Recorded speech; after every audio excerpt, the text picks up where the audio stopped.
B'kollox sa issa qed ikun hemm 600 telefonata fil-ġimgħa ta' persuni li jagħmlu kuntatt fuq in-numru 1770 ammont li qabel l-imxija tal-COVID-19 kien jintlaħaq fi 3 xhur. Din iċ-ċifra ħarġet waqt konferenzi tal-aħbarijiet kif membri tal-Fondazzjoni Richmond spjegaw il-ħidma li qed issir bħalissa minn din l-għaqda li tista' tgħid hija parti kruċjali mis-settur tas-saħħa. Il-Fondazzjoni Richmond qalu li mir-riċerka li saret sa issa qed jirriżulta li żgħażagħ qed iħossu ħafna l-impatt tas-social distancing filwaqt li l-persuni ta' mezza età qed iħossu ansjetà kbira. Fatt interessanti hu li l-anzjani huma l-aktar li qed ixerdu tama u qed iwasslu messaġġi pożittivi li kollox se jgħaddi b'wiċċ il-ġid.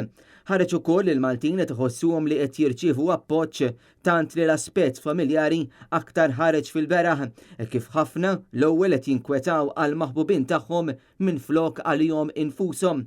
Intant Richmond Foundation saħqet li qed issaħħaħ il-ħidma tagħha f'perjodu meqjus tant delikat iżda għandha bżonn l-għajnuna f'dan iż-żmien kruċjali għal pajjiżna u ma qalu li fost l-oħrajn l-istaff ta' Richmond bdew b'lockdown mill-ħadd li għadda filwaqt li ħaddiema li huma meqjusa vulnerabbli bdew il-lockdown ġimgħat ilu.